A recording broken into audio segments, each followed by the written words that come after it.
Welcome to Horace Goes Podcasting for gamers with Pong memories. I'm your co-host, Kieran Breer. And I'm your co-host, John McNamara. We've got another fascinating interview ahead in this episode, though we're taking a bit of a different turn. Yeah, we are.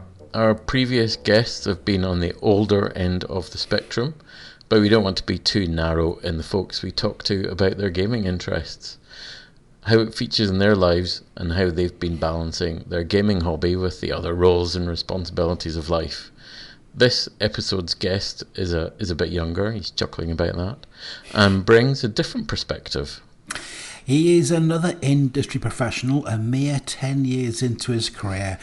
It will be great to hear a fresh take on games and how our guest has got into games at a different point in the evolution of the industry and the kind of games available, as well as different gaming platforms.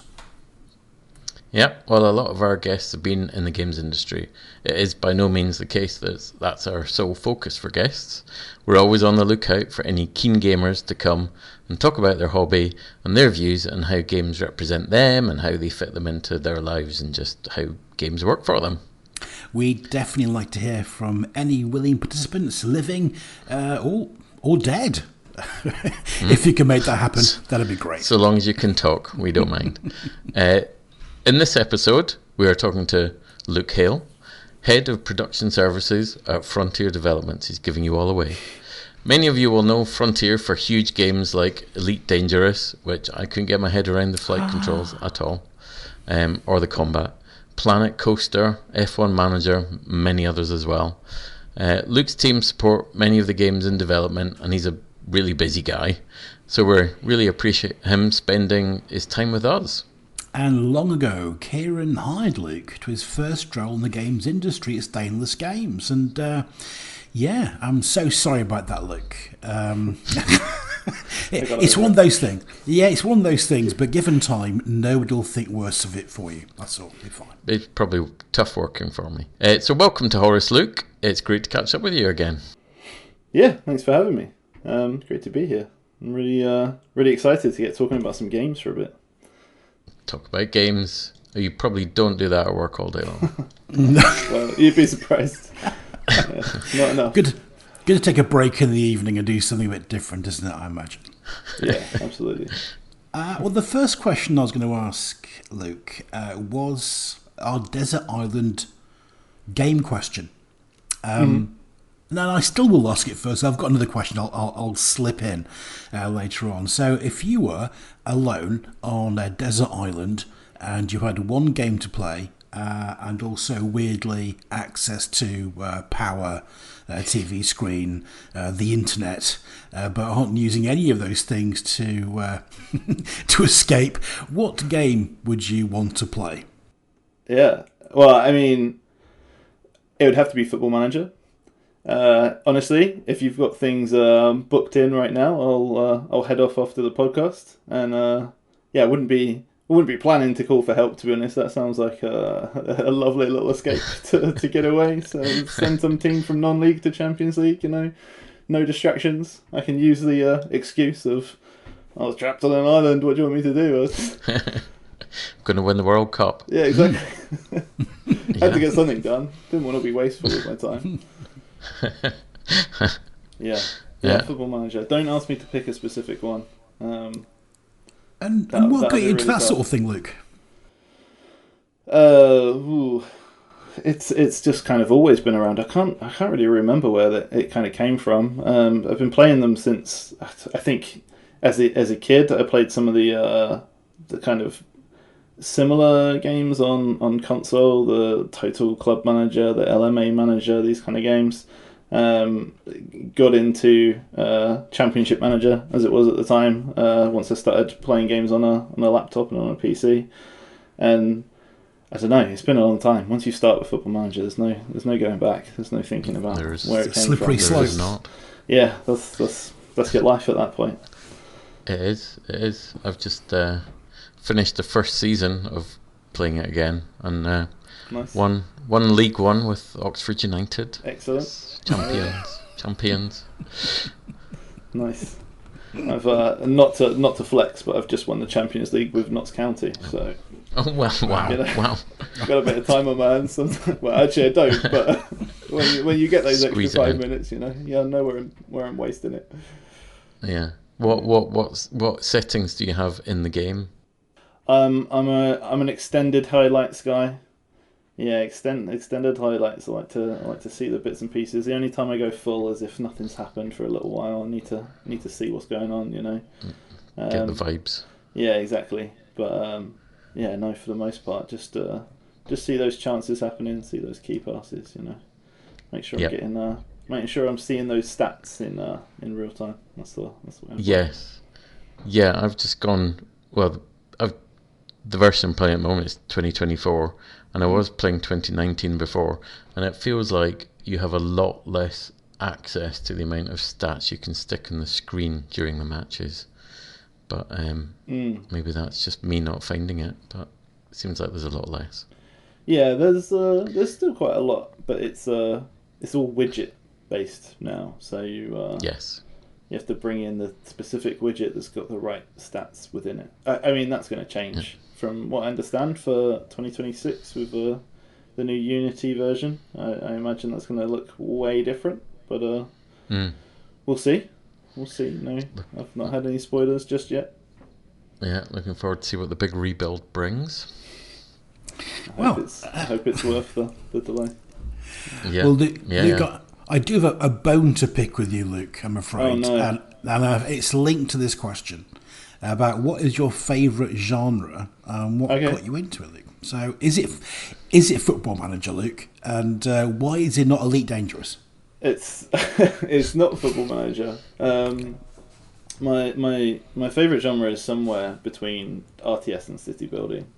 They're the games that I play to relax, to kind of enjoy, the kind of games that I really kind of understand quite well fundamentally and have been playing for a couple of decades or more, I guess. Oh God, that sounds horrible to say. Yeah.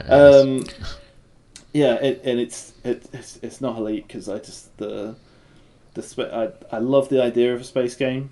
I've worked on a few in my career, but the being able to relax and play in a space game, there's so much going on. I'm a attention deficit kind of guy, and when there's more than 3 or 4 little things that I need to play around with, that I'm focused in on making sure that the oxygen is in the right places in all of my ship, and I'm crashing into planets because can't be thinking about more than one thing at once. Yeah. You should play some Euro Truck Simulator then. Yeah. Euro Truck Simulator is one of those games that I've everything about it sounds so good that I'm terrified to play it because I don't know how I stop playing it once I start. Wow. So I've dodged it. Well, can I get to the bone? Go on. That's an offer I don't get every day.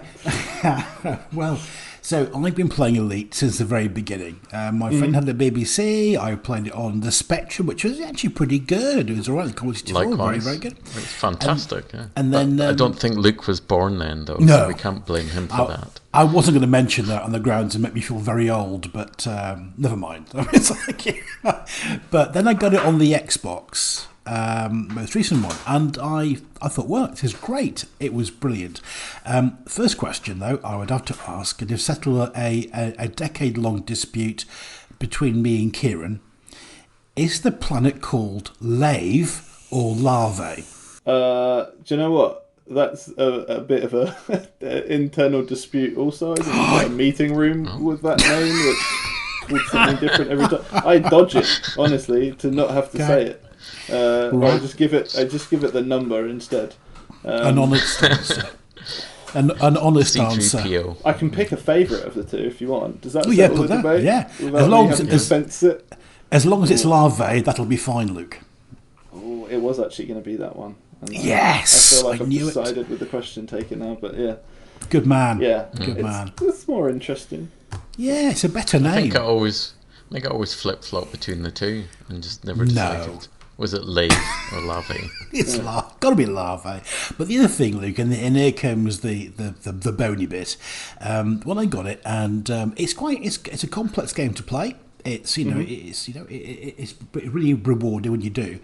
And I was kind of saving up for my Uber monster anaconda ship, which took me ages.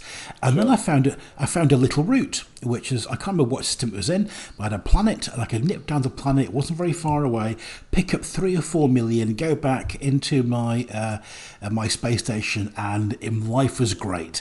And then an update came and took it all away from me, and I had nothing left to live for. And I was back to peanuts, back to earning a 25k per mission. Why did you do that to me, Luke?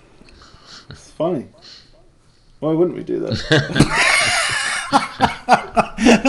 I almost got my anaconda, Luke. I'd almost got it. And then... no, but you got to take the exploits out and make people find the new ones, you know? Otherwise it gets boring. How stagnant is it to just keep... You don't play Euro Truck Simulator and keep delivering bread to Amsterdam.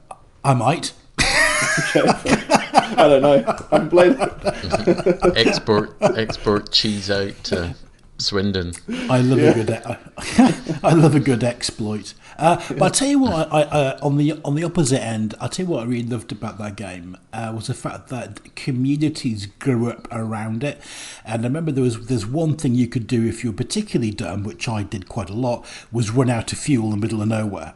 And on Reddit, you have got people, as a community, they've got a very particular name, and I can't remember who they are, which I'd love to remember who they are, because they're great people.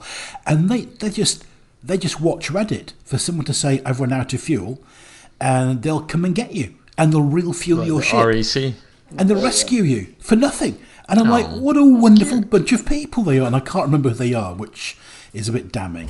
But that's age for you. But yeah, I love the fact that community is built up.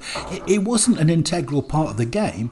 It was just a group of people that got together and thought, this is a need, we'll support it because we're decent people. And I really liked that. It restored my faith in humanity, Luke. Yeah.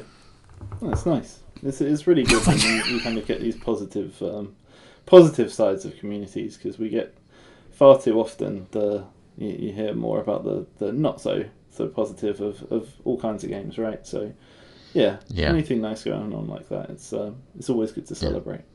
It was impressive. Yeah, but that's my bone sorted out. Awesome. Yeah, glad to hear it. Good stuff. So in that favorite genre between city builders and RTSs, what is a hidden gem in that genre? So I feel like it's really difficult to nail like what a hidden gem would be, because especially in city builders, but I feel like this is probably true for RTS as well. Every single one of these games builds on every game that's existed previously, right? So like the genre's always getting better for the most part, because there's always new. Whenever someone's done something new and innovative, I feel like one of the things recently probably sounds really boring and stupid to people that aren't in this genre, but a few games started doing this tech where instead of placing down kind of roads and stuff, the game would look at where pawns were moving around in your city based on where you've placed things, and over time that those spaces would become roads, right? As it kind of would have happened in the oldie days. And since that happened, that's become such a huge part of so many city builders now that they just don't bother with roads anymore, and they just use that stuff. I think probably more on the European side than the US. They still love a grid. You'll never get rid of that. But yeah, European developers definitely starting to focus on tech like that, and it's just, one game will do that. It will be the best feature of that city builder. People will play it because it's a really cool feature, and then every game that comes out off the back of it will have that feature too. There is one game though I would be remiss not to shout out, though I don't know how hidden it is. It's definitely a gem, and that would be Manor Lords. It's a game in early access at the moment. Unbelievably good city builder as things stand. I hope it stays that same way. I'm sure it will. looks fantastic, plays really well, has RTS elements as well as city building elements, so it kind of covers everything that I enjoy. Yeah. So, yeah, big shout And out has to a that good story behind it in this world of yeah, absolutely. big AAA studios. Of it was one guy writing it. He's got a team now, hasn't he? But He does, yeah, it was small one one. guy, and it was kind of a stealth thing. Greg, yeah, Blew up in Steam. Yeah, really good thing. Picked up, I think, lucky as well to be picked up by such a good publisher. I do feel like there's a few bad eggy publishers in that kind of space, and that sometimes they will just absolutely demolish a game that has a lot of promise because they want to find new ways to stick DLC or in-game purchases into it, which is, Yeah. I understand Yeah, it from a business perspective, but also I feel like there's a time and a place to do that kind of thing, and fortunately they've gone with Hooded Horse, who don't seem to do that kind of thing, and have just benefited massively off the success of it, which is great. I think as well, playing it, I've played it as well and enjoyed it. Got it shortly after it went into early access, and that because he's Central European based, the whole environment of it is Central European, and you just playing it and sort of getting those vibes and a different feeling compared to what quite often games are very anglicized or American, so it's nice to have a different look and feel to the whole thing. Yeah, absolutely. Yeah. So, what game influenced you the most growing up, or led you into the games industry? Don't tell my mum that my brother and I found out where this game was hidden away after we'd managed to convince her to buy it, and then she saw what it was. But GTA 3, I think, was probably the biggest game that made me go from just a kid that loves playing games to a kid that wanted to start being a part of making games. Not because of all the terrible things that you can do in it that shouldn't have been probably playing at 12 or 13 or however old I was at the time. But just the fact that it was such a crazy, big, expansive game that just had a little bit of everything. I mean, those games still do, right? They're still kind of industry leading for a reason. And yeah, just being able to, I'd obviously played a lot of games up to that point. Gone from this kind of more focused 2D era to a 3D era, and seeing things look from as janky as some of the early PlayStation stuff to, I mean, looking back, still janky on GTA 3, but at the time, looked incredible, looked real, and a whole living world with all these different people in and all this stuff going in, and it was just unbelievable. Kind of the first where you could create a whole story for yourself, a whole career literally in the game. Yeah, exactly. And it, going so far away from, I mean, I guess it was because I was playing it as a kid, but like myself and everyone else that I knew that played it, who also didn't tell their mothers that they'd found where the disc was hidden. You don't, as good as the story I'm sure was in GTA 3, you don't play the story. You just play to make your own little story, to have fun and do whatever. And just the idea of being able to create your own kind of story in a game like that, even when it's not necessarily the intention, I think was really special. It leads me to wanting to play more of games like I think RimWorld nowadays.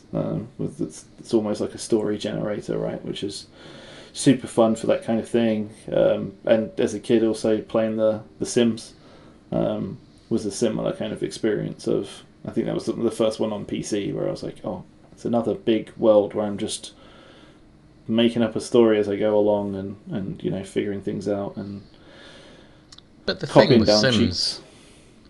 The thing with Sims, where these days we talk about open world games, Sims is not an open world game by any means at all. It's a very tiny landscape to play in, but you can have an infinite number of different stories and experiences in there. Yeah, absolutely. Immense power. Yeah, and it was just that it kind of for me, very much, it was this whole thing of all games to somewhat are some form of like role play, right? They're an escape, they're a fantasy of go and be something that you're not for a little while. And Sims was absolutely boiling that down to just go and be yourself, but somewhere else. Are you saying that you've not played Game Dev Simulator? Because it's actually a really good game. I've played so many different versions of Game Dev Simulator. I played the Kairosoft one originally. That was probably my favourite still because it's so kind of crazy. And then what was the one that came up after that? Game Dev Tycoon? Yeah. Yeah. I mean, I can't even remember if you have producers in that, so it's not that weird, is it? You can't play yourself. You just load up play as me. and go, oh. Yeah, exactly. Why is there no one sat there with a clipboard going around and asking everybody what time they've spent on their tasks today? That's not realism. So you are the first of a different generation that we're interviewing in Horace Goes Podcasting. And what do you think is the biggest difference between your generation and the older generation in terms of early gaming experiences, when you started out? Yeah. It's quite a difficult one to answer without knowing more, I think, of the context of what came before. But I think from what I understand, at least, I think it's that. We can correct you. Yeah. I'm sure you will. Like, no matter what the answer is, that's just a generation thing, right? You have to. You'll be compelled. For me, it's just the how personal an experience gaming has always been.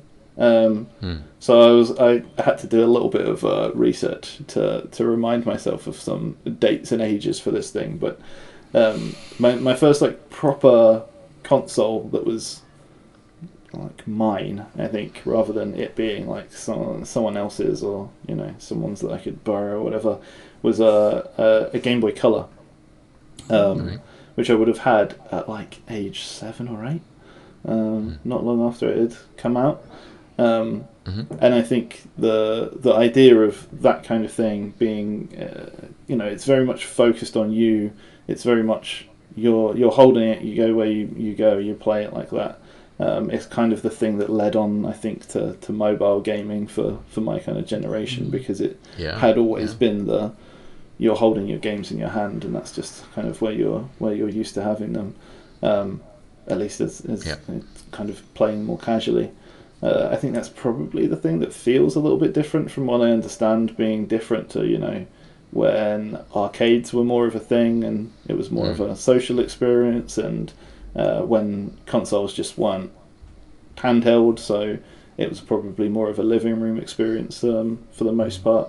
And so being able to kind of start out on that like handheld, this is just mine, this is my save for my game, was just I think that's probably the big thing that's kind of different in that sense.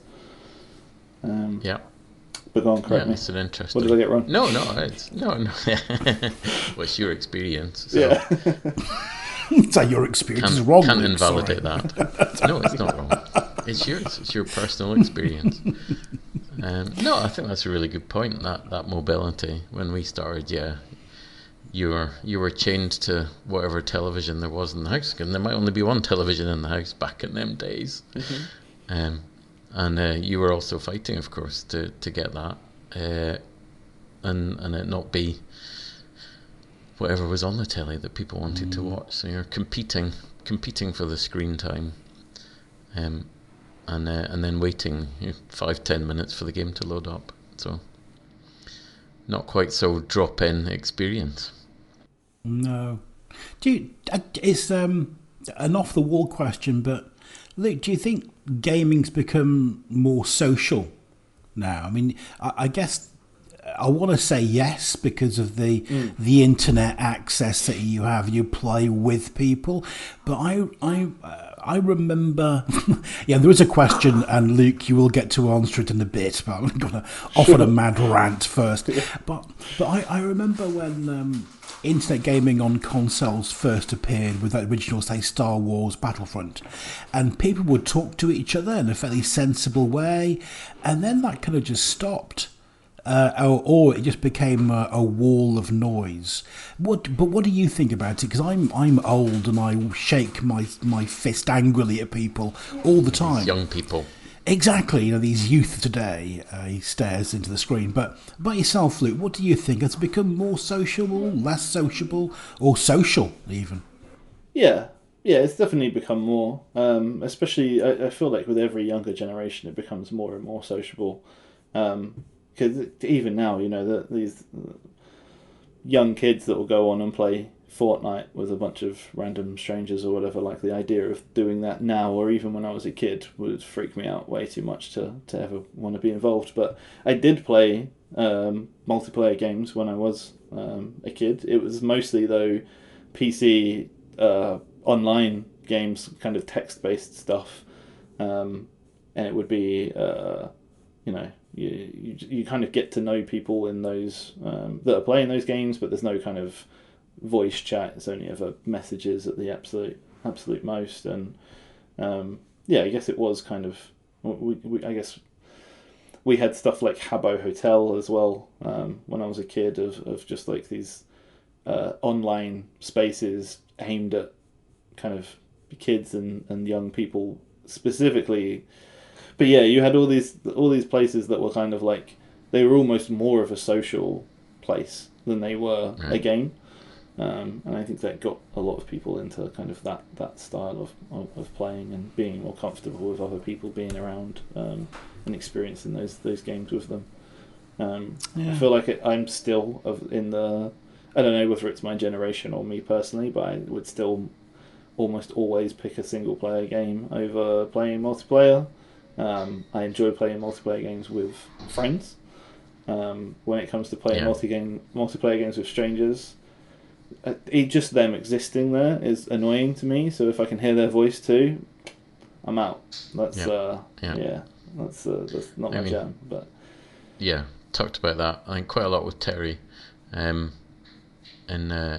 he was talking about no one's quite nailed the board game experience on computer games yet, video games. Do you know what could be quite close though? And I never thought I'd like it, but I did. I picked up a VR headset a little while ago, and there's a poker game on there. I can't play poker, so I thought, why not give this a go? And you're playing around a poker table with real people, and that actually is a very social experience. You can chat to people, you never see them again, but they're very open about what they do, and you get to hear their life story. Although I do kind of wonder, is that because of the type, age of people that they are? They're people who would like to play poker probably for a certain age and probably aren't going to question your parenthood the moment you appear around the table. But I found that to be kind of a relaxing experience and a very social one, even though I can't play poker. So some of my choices were a bit strange, they felt, I think. But other than that, it's a good experience. That's sometimes the best way to be in poker, to be honest. You got to keep them guessing. Yeah, I did win quite a lot, which surprised me and absolutely frustrated them senseless, which I did enjoy. Good stuff. Yeah. So you've been working in the games industry for 10 years or so, and that's already a pretty long time in a turbulent industry. And after that time, can you tell us about the kind of role that you've got in sort of responsibility and what you're looking at, and what kind of say does that mean you get in games that get released? Yeah, sure. I mean, what do you do and what is your role is always the most terrifying question any producer ever gets asked, I feel like, because it's so difficult to answer. Not because you're not doing anything, but because you do so many things. It's very difficult to know which of the 100 plates that you're spinning is the one that you should show someone first. So I will try to break this down, but it's going to be a mess. I'm just preparing you. So I'm the head of production services at Frontier at the moment, and I say at the moment because no production job stays the same for more than about a week. I oversee a bunch of teams who support our production and development teams. So essentially teams of producers who aren't strictly game producers and produce in other areas of games that help the production teams that are on the games make the best decisions, and to support them with very kind of specific disciplines, like audio, for example. You can't pull a game producer out of a team and put them with an audio team, because everything works so much differently, and there are so many other elements to that kind of job that just don't fit under a game producer, and kind of never will. So managing teams like that and making sure that they're feeling supported themselves, and they kind of work in as standardized a way as they possibly can across different projects, to try and make sure that as people move between different projects, they aren't having to relearn pipelines or relearn the way that people work or the type of people that we're working with. It's always kind of about the same. The standards always about the same. The pipelines and the workflows are about the same, or as close as they can possibly be, because every project's going to be different in ways that you kind of can't easily guess. The role kind of oversees, not overseas, kind of takes a broad look at all projects. And not only is it supporting my own production teams in standardizing stuff across those various projects, it's also working directly with those game production teams, working with our leads, working with our heads of development, basically anybody in a kind of leadership role, to also help them to standardize things across different projects, to work better together, to find any issues where communication or pipelines just aren't quite working the way we'd like them to, or the way that they have in the past. I think one of the big things in games is because everything's always changing so much, because technology is always advancing, and every new game is going to be slightly different, and even during a game something might change across the wider industry, or within an engine, or within a tool, or whatever. That means that pipelines just have to change, and when pipelines are always changing, you either try to stick to what you know and you're going to fail. You make a snap decision at the moment and try to stick with it because it's too scary to change, and you're going to fail. Or if you want to succeed, you kind of really need to take into consideration how it's going to affect all stakeholders across all different types of projects, from the point there to the point as far as you can see into the future. And my role is kind of working with all kinds of various developers to help them to see the best options, or at least helping them understand what their options are, and helping keep them as informed as they possibly can be to make the right decisions. I also, at the moment, do quite a lot of sitting in on projects as a game producer myself to help support them. It's no secret that the industry is quite turbulent at the moment. There's quite a lot of turnover of people and stuff like that, and when you get into those situations, you do need sometimes a bum to fill a seat when you're kind of in between replacing people or scaling things up or down or whatever. So quite a lot of the time I'll go in and sit in those seats and try to kind of help cover those teams as best as possible, which I really enjoy doing because it's what I always did previously, but also it means that I get put into a position where I experience all of the changes that I've put into place, and I start to learn, why are we doing this? This is really stupid. Oh, it was me that made everybody do this. I should reevaluate this and change things. Or this was really simple and really smooth and this went really well, and I need to make sure that everybody's experiencing this the same way because it seemed to work really well for me. There's loads of other stuff. My notes for this question were ridiculous. I'm gonna start ignoring them now because I've been talking for a while already, and just answer the other bit. When it comes to creative input to projects, not a huge amount. My role is mostly supporting. We do have teams like my user research team, for example, who do quite a lot of supporting research into if new project ideas are a good idea, whether our audience and other audience would actually like them, whether they would be fun, all that kind of stuff. So I do help to inform those kind of decision makings vicariously through teams like that, but I wouldn't say I'm very, very much not the one making those calls now. So how does the role that you do now differ from, say, a traditional classic games producer job? Other than the bits that I do that is game production, it's more that I'm not working directly with teams. So I don't have here is a project I'm on, here is the milestone that we need to work towards, and here is what I need to do to support my team to make sure that they can hit that milestone. It's very much seeing a number of teams doing that exact same thing and trying to work out, are they managing it? Are they struggling? If they're managing it, why are they managing it? Are they doing something really well that other teams should be doing? If they're struggling, why are they struggling? Is there something that they're doing particularly poorly that other teams don't do, or that they're trying that's a bit different that I need to give them a bit of time with before I step in and say, good idea, but actually it's not going to work, is it? So but you wouldn't be doing this job without having been a producer, though, would no, you? You wouldn't absolutely understand. Not. No. It'd be impossible for someone to step into a role like this without having quite a lot of experience being a producer themselves, because you just it's entirely about me being able to see issues, put myself into the shoes of the producer who's dealing with the issue, and try to understand.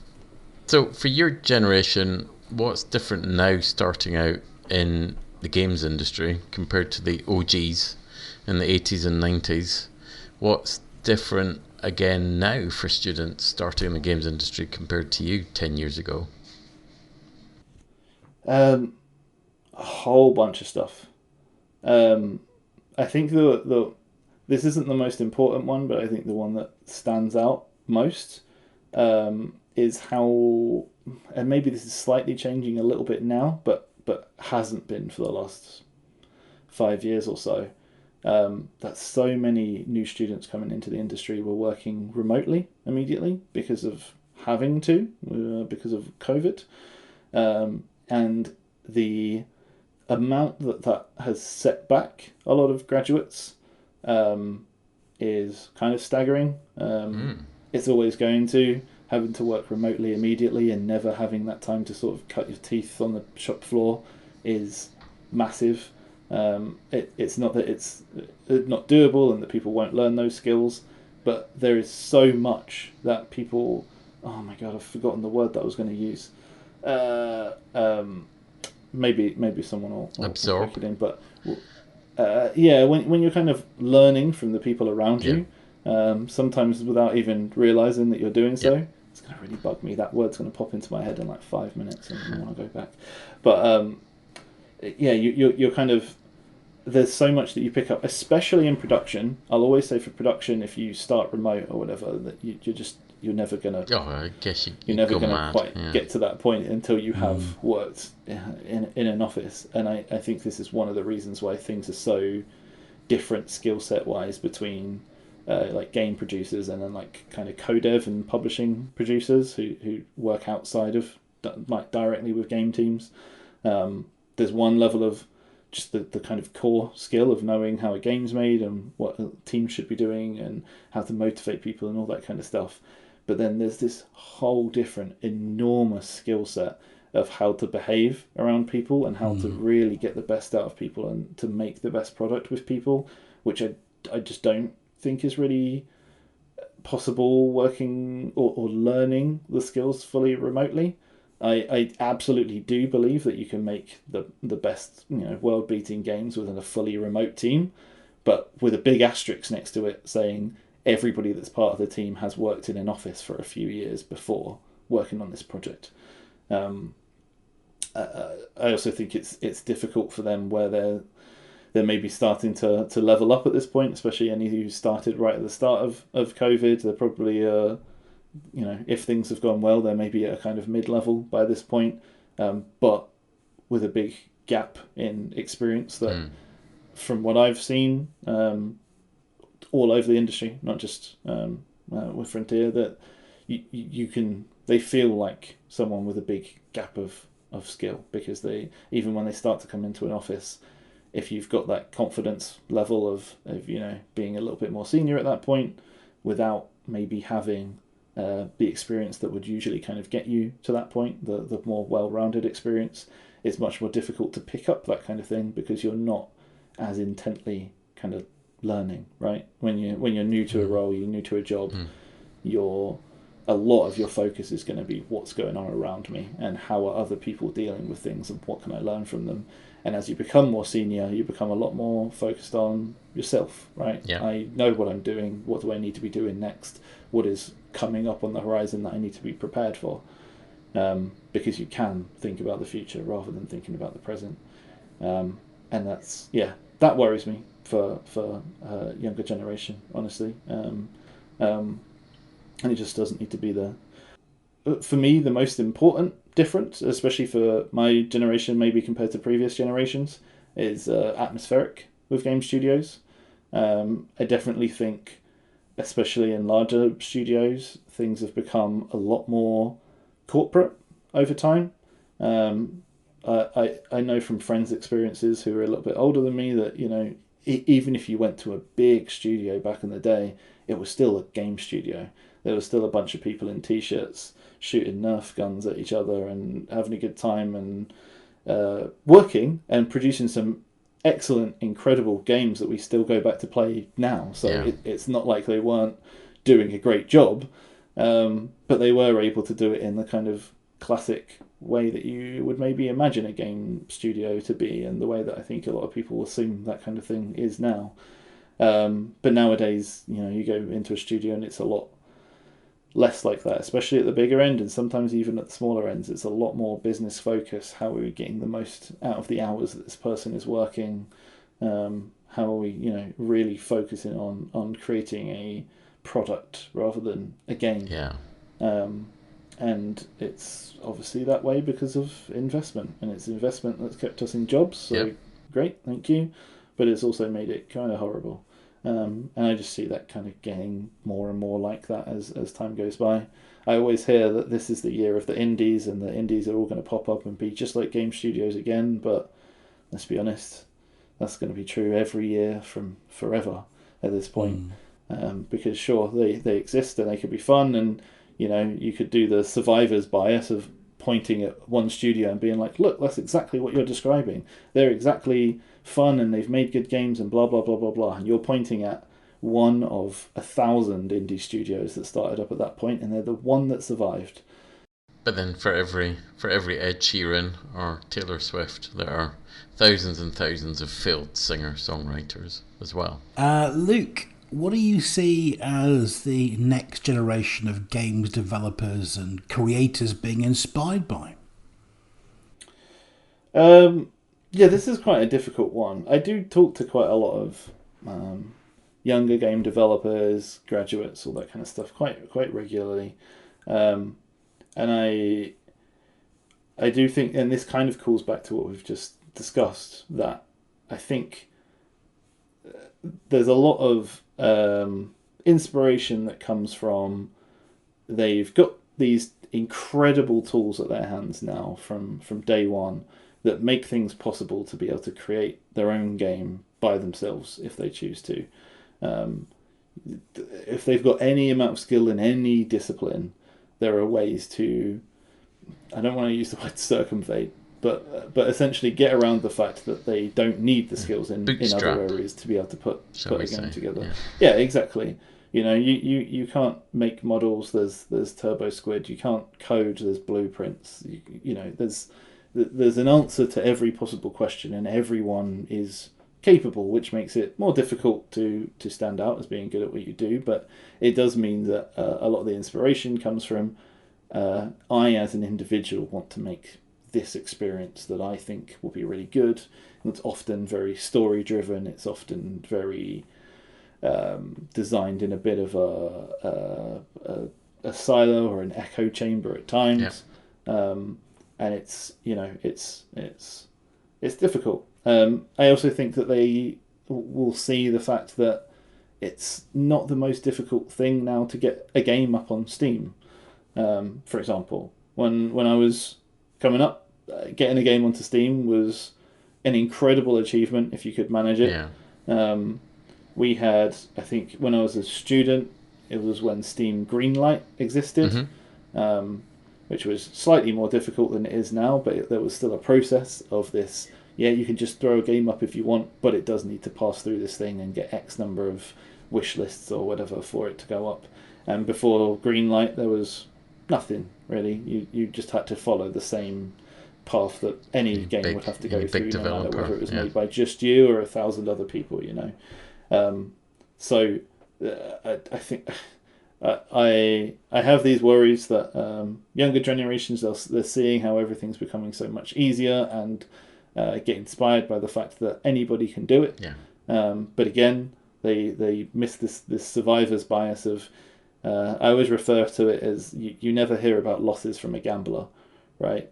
You'll hear how they've just won $1,000 putting a tenner on a horse or whatever, and they're the best gambler that's ever lived. But you won't hear about the $5,000 that they've thrown away on, you know, Latvian second division football results, because they just wouldn't talk about it. You don't want to, and people don't talk about the failures that when you look at Steam. But or any platform, honestly, it's not a Steam problem. No, it's not, and that is, in the days gone by, you had a physical release, so there was a really obvious gate to releasing a game. You had to burn it onto a CD or a cartridge or whatever. But in a digital world, and it applies outside of games too, but in a digital world, you just need to be able to upload a file now, and away you go. Like it's fantastic that things can get out there so quickly, but I do worry with how many times I didn't mean to put a negative spin on this question that I now realise I kind of have, and I'll try and turn it around at the end. But I do worry about how many younger devs and students and grads are inspired by these stories of here's this massive indie game that's doing super well now. Oh, and it was all made by one person, and it just kind of happened, and it was great, right? Yeah, like Balatro, and it's one of those things where sure, that happened, sort of, not exactly the way that you've described it, but also that was one in a million. You know, that's not a this is what happens to everyone, and it's not even. I think people don't appreciate that it doesn't necessarily happen to the best either. No shade on any game that has made it. They've obviously made it for a reason. They're obviously popular. They're obviously great, and they deserve to be there. But you know, just having the best, you could create the best game that's ever been made. You know, but if people don't know about it, and you don't kind of get that almost lucky break at some point, it doesn't matter. No one's gonna see it. No one's gonna buy it. No one's gonna play it, and you'll stop making games because you haven't made any money out of it. Yeah, and how many times can you go through that cycle? It's a really terrifying message that I think we put out there quite often with this game was made by one person, because it's extremely rarely true. And even when it is true, it's someone who's been supported by incredible tools that have been worked on by thousands of people. And this idea of just this one person did this one thing, I think we need to be very wary of. One that always springs to mind is Stardew Valley. Yeah. Which, you know, the story behind that of being one person is, for the most part, true from everything I can tell. They did a lot in a lot of different areas, and they learned a lot of different disciplines within game dev to do it, and it's extremely motivational to hear about and everything else. But one note that often doesn't seem to come up when people are discussing that thing is that person had a partner who was financially supporting them for years for them to be able to do that thing, which is not something that everybody's going to be able to have at any time in life, let alone it just happens to be at the same time that you start working on a game that's going to be wildly successful. So yeah, it worries me. But on the other hand, very good that they get inspired by story games, because I love a story rather than a multiplayer. I've had this great game for basically everyone's got a gun and there's an island, which is probably about 70% of student games that I hear now, which is incredible that that's still the case 10 years on from the games that made that so popular. Again, Eric's episode on here is a good one to listen to, because he's lecturer in games development, and talks about the good projects that he sees coming from the students as well. Yeah, but you are doing. You've touched on it there, that you're doing quite a lot of mentoring in universities, and as you say, it's not all doom and gloom. There's lots of great stuff going on and lots of smart kids there and everything. Absolutely, You're really bursting with ideas. But as part of that, you're also working with the universities themselves about what they're teaching, and what do you see them doing that's right for creating the best games industry professionals of the future, and what are they getting a bit wrong? Yeah, this is my other question that had a million notes, so I'm going to try and burn through this to get to my core points. But it's a tough one. I'm very passionate about this, and as you say, I do quite a lot of working with universities at the moment. There's one in particular, my old university, that I spend a lot of time going back and speaking to the teaching staff, and I work with a team every year. I act as like a client for them to put a game together. The last two have won awards. Congratulations for those things, national awards. I mean, it's all there. There's no congratulations for me, but it's great. You're mentoring them. They've done that, and they've gone on to do to all do really great things as well. So cool. It's fantastic that they're able to do those things, and that kind of brings me on to some of the things that they kind of do right, because I do feel like my list of things that are maybe not being done right is a lot longer. So this is the best way to kind of focus that stuff. Universities that are reaching out to developers and to studios to create partnerships and better understand how games are being made at any time, and set up mentoring opportunities and client briefs and all this kind of stuff. Absolutely fantastic. Wish there was more of that when I was a student. It's one of the reasons why I do it now, because we had very little of that, and the group projects for clients that we did at the time, we had a choice between the army, the navy, or a random person who has got an idea that they reckon is good, which is not the easiest thing to kind of pull together. But now that studios are working with these universities, that you create much better briefs, and you get much better mentoring and much better kind of feedback, and help these teams to create something that's genuinely good and based on their own creativity and their own fantastic ideas, with just a little bit of guidance rather than just setting them free or giving them almost nothing. And I think that works really well. Having speakers come in from the industry, also very, very good. I think it's also a very good thing when I see universities that focus their students on working with disciplines outside of I'm a coder or I'm an artist. So even though I focus most of my speaking with one university, I speak across a number every year. Try to mix it up as much as possible, so I'm speaking to different students and different universities constantly, but it's usually a couple of handfuls worth a year of doing these kind of things, and I see a lot of different setups with this kind of stuff. And one of the running themes that I guess you could say is something that a lot of them are doing wrong, but it is a thing that a few of them do really right, is working with anyone who isn't a programmer or an artist. And that's both in having speakers come in.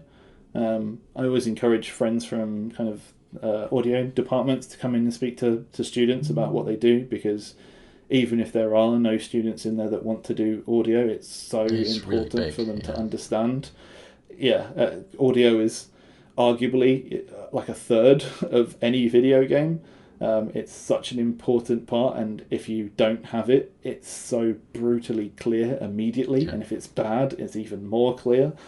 So it's crazy to me that audio isn't included as much as some other disciplines in games courses. So having speakers come in, but also just encouraging students to go out and speak to people who do audio, music, recording, voice acting, all this kind of stuff. It's one of the first things I tell my teams to do when I'm working as a client, to say, there are courses at the university that do these kind of things, maybe not for games, but they have the same skills that you need. go and start speaking to some of them, find out if any are interested in working on a game project, and explain kind of what's needed probably there, say yes, and work with them. Yeah, it's going to benefit you both, and you're going to come out as much more rounded students than you would have done if you didn't. It's such a team game. It's the same for making a game. Yeah. Is a team game, and you need all those disciplines and skills, perspectives to all come together. Yep, absolutely. So many don't appreciate or respect teams like QA, UR. They don't think about the business and marketing side of games, which frankly, if you're pushing a lot of your students to go into indie, you need to be considering that kind of stuff. If you can't sell a game, you're never ever going to be successful with those kind of things. So it's just a necessary thing to do, and there are, again, other students learning about that kind of stuff that might even be interested in games and want to go into that kind of area when they graduate, and working with them, again, you're going to benefit and they're going to benefit. And so just push the students to do these things. I think there's too much. If I can focus on one thing that they do wrong, in my opinion, is that there's not enough kind of coaching of what students should be doing. I know university is meant to be a time of learning stuff for yourself and really kind of going out and figuring stuff out and just doing it, but there's such a small amount of support, it feels, and such a small push to try and help people to think about these kind of things. I just don't understand it at times. I get if they're a programmer and you want them to figure out a programming problem by themselves, sure, makes sense. Do it, and they can come and ask you if they don't get it. If they're a programmer and they're just putting a game together that they want to be able to sell to someone, it's not necessarily going to be their first thought to talk to some of these other people, and they might not have the courage and the bravery and confidence and gumption to go off and do that kind of thing, or even know that they exist. So just give them a little push. Just tell them that it's a thing, because they don't know what they don't know. Indeed. I can't agree more with that. Where one of the main aspects of the work that we do is we engage with the university a lot, and I don't feel you've ever really learned anything until you've banged your head against it continuously until it finally sinks in and you've made something with it. And so a big focus is that project work. But rather than just giving somebody a brief and saying, I'll see you in 3 months, enjoy, we introduce them to stakeholders. It could be a charity, it could be a third party that wants to do mentorship. And we also give them a technical mentor as well. So we kind of give them that real world experience of working with different stakeholders, and maybe not entirely having the same set of priorities and directions, and how do you manage that in a real sense and bring that kind of consensus into where the application or the project's actually going. And I think when I get feedback, that's probably one of the most interesting things they find out about doing the project. It's not necessarily been the coding, it's been effectively managing all these stakeholders and making sure that what you're doing is heading in the right direction for everybody. So I'm you've got I'm totally on board with that. You've got a fan there for sure. Awesome. That did it. And with that, what do you see? What do you see as the biggest challenge now in the games industry, or to community games in general? I think the biggest challenge to the games industry now, and has been for a long time, and possibly always will be, and this kind of brings back to something we were talking about right at the start of this conversation, it's the gamers.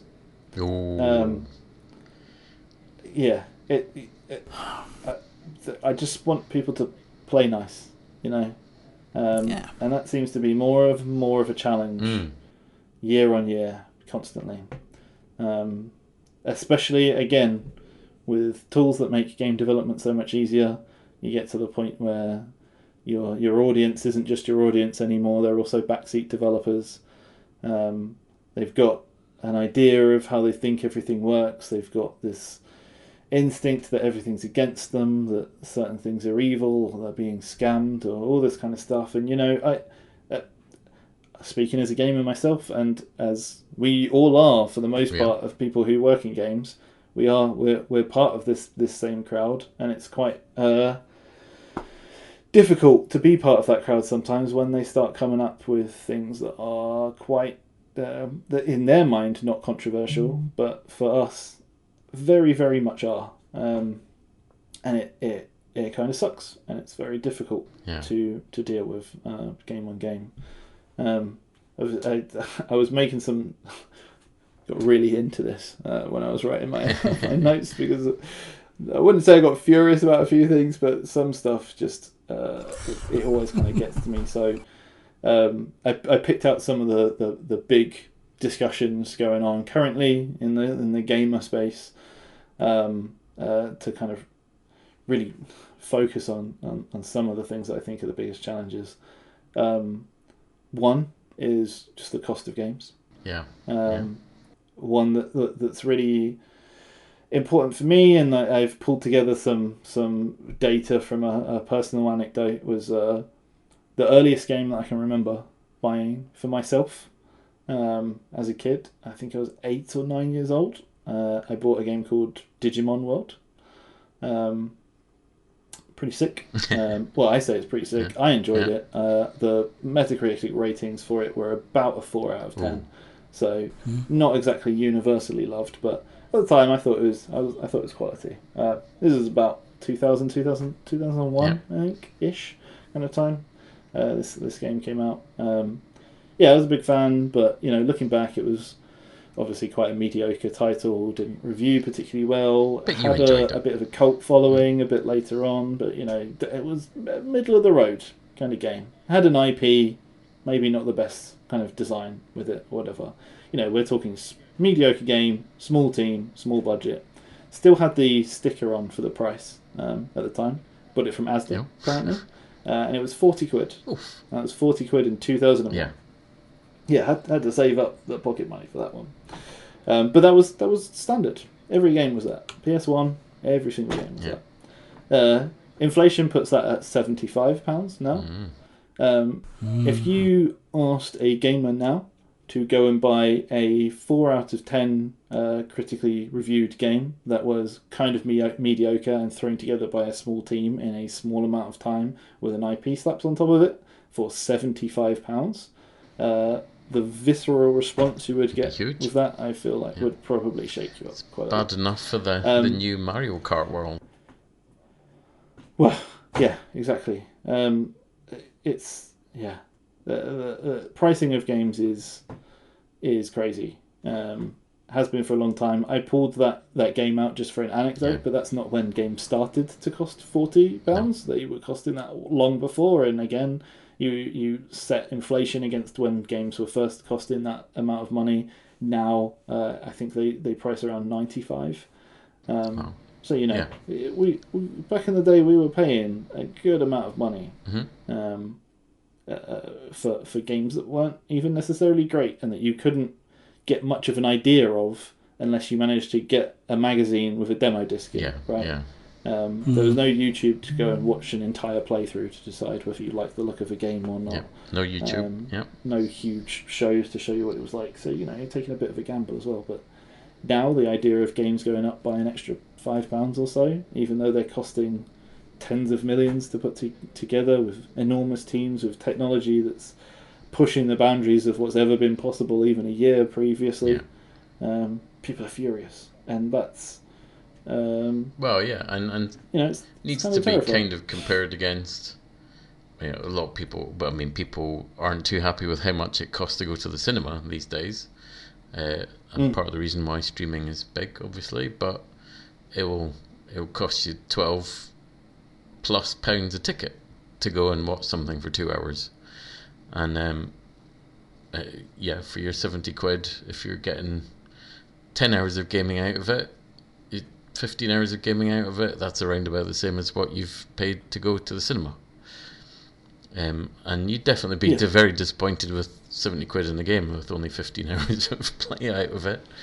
But you don't complain too much about the cinema, and that's without paying for a drink or popcorn or getting there, parking. Everything that comes with it. And even comparatively, the monthly cost of a streaming service is about the same as the ticket going into the cinema now, right? But a monthly cost of like Game Pass or whatever, It's true. Yeah. Classically, way lower than the price of just buying a single game as you would in the same situation. So, yeah, I think we're it's undersold how popular and huge an industry the games industry is. It's way bigger than pretty much every other entertainment industry put together. Yet it's the industry that undersells ourselves the absolute most when it comes to pricing what we're putting together. And it's because we've been put in a position where it became the norm for a long time, unaffected by inflation. And as soon as it's started to need to be, because the choice is increasing cost or massive decreases in quality and scope of games, you're not going to find a gamer that will say, yeah, okay, if you keep my games at £40 each, I'm happy if you reduce the quality back down to something that's actually affordable. By doing that, the competition is your play for free app on the phone, and for people, well, that's a game. So why am I getting that for free? And you want me to pay 70, 80 quid for Mario Kart or the latest Call of Duty? They don't see the difference between the free to play and the big studio game. It's a game. Yeah, and again, part of that's for the reason of not understanding the business side of games, right? Where, I've what can I say here? I think this is public. I'm sure this is fine. I've worked on big games before, not necessarily free-to-play games, but huge multiplayer online games, where some of the biggest players that we had, or the biggest spenders, they're spending six figures on a game. They're spending easily enough money to cover thousands of other players, if not tens of thousands, if not more. And you need both, because you need the players to give the experience to the people who are willing to pay. It's a symbiosis. Yeah, absolutely. But yeah, you see free to play and you think, oh, okay, it's free. You don't see free to play and think, okay, if I look at the average amount that people are spending on this game, what it actually costs, even though it's not costing me, what it costs to play this game is X. And that's often quite a lot higher than if you standard just go out and buy a game. There's so many other elements that make the audience the biggest challenge to games. It's the expectations that come with it, the communities, the toxicity, how personal that kind of stuff gets now, and with the way that the internet and social media works, you've done a tiny little job on a game one time and you can be getting hate for it 10 years later because someone's decided that it screwed them over with something that they were trying to do, and so that's your fault now. And one quick thing, I do seem to recall the time way back when I played games on a PC regularly, and there seemed to be an almost fixed price point of £29.99 that seemed to go on forever. And then when I jumped onto consoles, I was very surprised to see there was a disparity in the cost of games on consoles compared to PCs. And I wonder if a lot of that shock, when I look at one of the new AAA games now, and they're pointing at £129 for everything, including, you can get the story of the character and the artwork and a letter from their mum and that kind of stuff. It seems to be a lot of, and then of course you get the inevitable DLC that goes on for a while. And you kind of think, could that have been released with the original game? Possibly, which does occur. It does pop into your mind as a question sometimes from certain software houses. But I do wonder how much of that perceived lack of value is due to that stickiness of the price point with PCs, where it just seemed for the longest time the natural price for a game was like £29.99, and then it just suddenly, you look now, you in a blink of an eye, to me probably 35 years ago, but a blink of an eye, they're now £120, and you think, that's what's going on with that. And I'm not sure what my question was, but do you think it's affect people's perception possibly? And do we have that progression from people with PCs playing games that have had that experience of price point, then evolving into, well, I'm now a dad with a family of 4, I better get a console, I don't want my kids' sticky fingers all over my PC, and oh my gosh, look at the games are now 3 times the price of what I always imagined they were in my youth. Yeah. I mean, a large part of that is just the way consoles are, right? Like, a lot of these manufacturers are putting consoles out at a loss, and have been for a very, very long time. There's very few that have been priced at a point that's really reasonable for what you're getting in terms of hardware, because they know you're going to buy games, and when you buy a game, depending on the platform holder, a 2-digit percentage figure is going to them with every single purchase, and it's it doesn't take long before that makes a lot of sense for them, because they want you on just their ecosystem, and they want you to be buying those games, and they don't care if they're almost giving the console away for free, because they know it doesn't do anything unless you put things in it that you've bought from them, right? And it's the same kind of practice as free to play in these games with deep DLC and just the cosmetic purchases and all this kind of stuff. It's, we'll let you in for free, but it's because we know you are going to want to or going to need to buy these other things from us that you only can have here, and they're useless anywhere else. So I imagine that's a large part of it, honestly. Yeah, I think you're right. I was chatting to the real privilege chatting to one of the senior management at Sony in the UK, and I think he was talking about the PS3, and he was saying it was quite a long time before they had reached a point where they broke even on a PS3 sale. I mean, I'm like years into it, and it was like, oh yes, it took us X number of years before the price point of PS3 was about as much as we could actually break even on it. And you think, wow, that is an eye-opener. It really is. So yeah, no, I take your point. For sure. So this could be a mic drop moment. I'm not sure, Luke. Would you start a career in the games industry now, knowing what you know? At this very moment, as a graduate? Yep. Is that the question? Yep. I don't know. I've literally written in my notes, this is too tough a question, I'm not making notes for this, deal with it.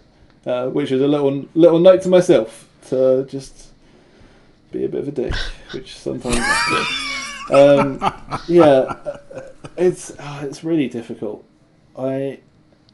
Depending on the discipline, would probably make a kind of the final decision for me. When I was studying myself, I was on the programming track for the bulk of my time at university. If I'd seen that through and gone into programming in games, I think probably, I still would. There's opportunities there. The skills are very transferable. You're typically quite not at the absolute cutting edge of tech in games, but you're far enough along that you could move around to different industries quite comfortably, and it not be the end of the world. If I was actually me at the end of university, when I'd kind of decided I wanted to focus more on project management and production, I think I'd try. Still very transferable skills. Yeah, lots of transferable skills. Just a much more difficult job to get. There are way fewer producers than there are in the industry than there are most other disciplines. A lot of the time, going into production means working in other departments as well for a long time to be able to get an opportunity because of the cost of hiring and all that kind of stuff outside of that, which is constantly a disappointment, but is what it is. But I think I'd want to still have a go at it and know that any skills that I'd picked up were transferable and they could go and work elsewhere if I needed to, and I'd probably go into it with the mindset that it's probably not going to happen, honestly. I think even at the moment, being top of your class is not enough. especially within production, and given how many classes there are now. When I studied games, there were 3 or 4 universities in the UK that did any form of game development course. Now there's tens, if not more. It seems almost every university has some form of game development course. So, the quality bar is constantly going up, and which means the competition is constantly going up. And you don't have to be the best of the best. You have to be the best of the best of the best to get anywhere near it, which is pretty terrifying. And then if I was a graduate that was studying something like design, maybe, or a more niche games-focused skill, I probably wouldn't. Probably wouldn't go into the games industry at the moment. It's the opportunities being picked up are very slim. It's a really, really, really tough area to get into, and frankly, without really, really focused and really good self-directed learning with how to get really good at design. This is something I was going to mention in one of the earlier questions. It's very difficult to become good at game design. Just because the tools are out there doesn't mean that you can just do it. I notice a lot now when I speak to a lot of university students, and I also do quite a lot of mentoring, and I look at portfolios and CVs for people all the time when they're struggling to get into the industry, which I think is going to be the case for most people graduating around this kind of time. The amount of design portfolios that I see that are just really poor and just contain the same kind of stuff over and over again. And when I speak to the individual, they're clearly a very talented and very creative individual, and do know what they're talking about when it comes to game design, but they've been taught by someone who's a lecturer, whose first job was a lecturer after completing a games design course, who was taught by a lecturer whose first job was a lecturer after completing a games design course. And you've got this weird game of almost telephone of teaching how to do something like game design, and such important elements and such modern day design practices just get missed. And by the time that they get taught to students, they're almost being taught to not follow their instincts and do something else. And what they're being told to do is not good. I'm not going to name drop them because I'll feel bad about it. But I spoke to a team working on a group project as students fairly recently, who were being mentored by someone who was in the industry but was a graduate themselves and hadn't been in for very long, and had been taught by lecturers who were just the result of going through games design degrees rather than doing anything else. And they showed me their game, and design wise there was nothing. They'd almost made the opposite of the right decisions in a lot of places, and I'm not talking subjective decisions. I mean objective, basic design instinct. And I started talking to them and asking them. I didn't want to just say this is wrong, obviously. I wanted to ask why they made certain decisions. Understand, what the intention was behind the decisions that they've made, what they were wanting the player to do in certain places and stuff like this.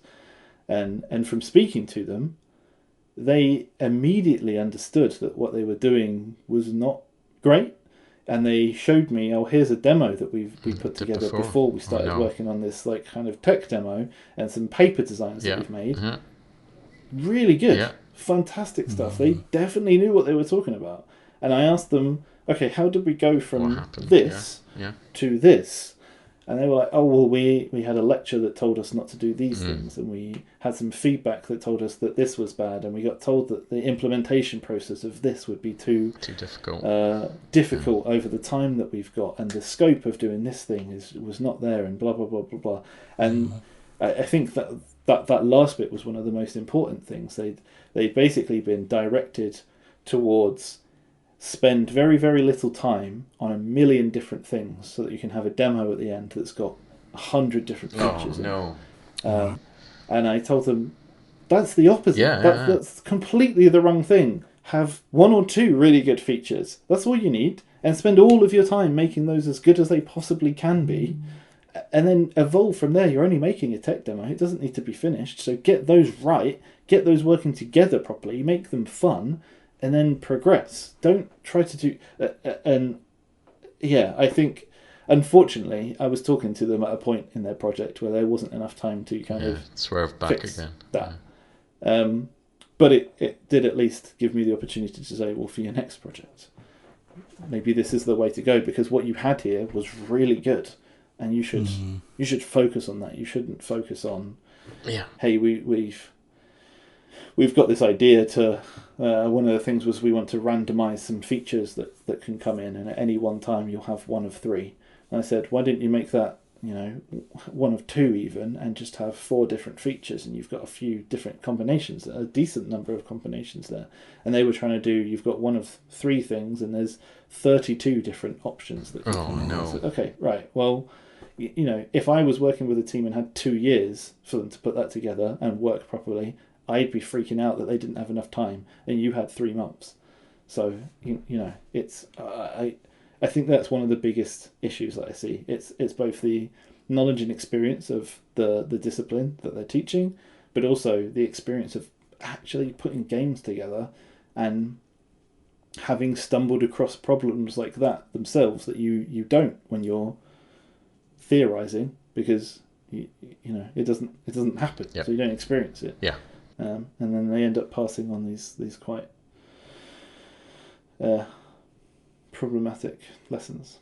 Game design students who are listening today, go back and listen to our episode with Terry Greer, who is teaching games design, but he has several decades of experience actually being a games designer. That's what you want. And he knows the stuff, and that's exactly what he was saying about the projects, that concentrate on 1 or 2 things. Don't try and build a full game. The goal is not to build a full game.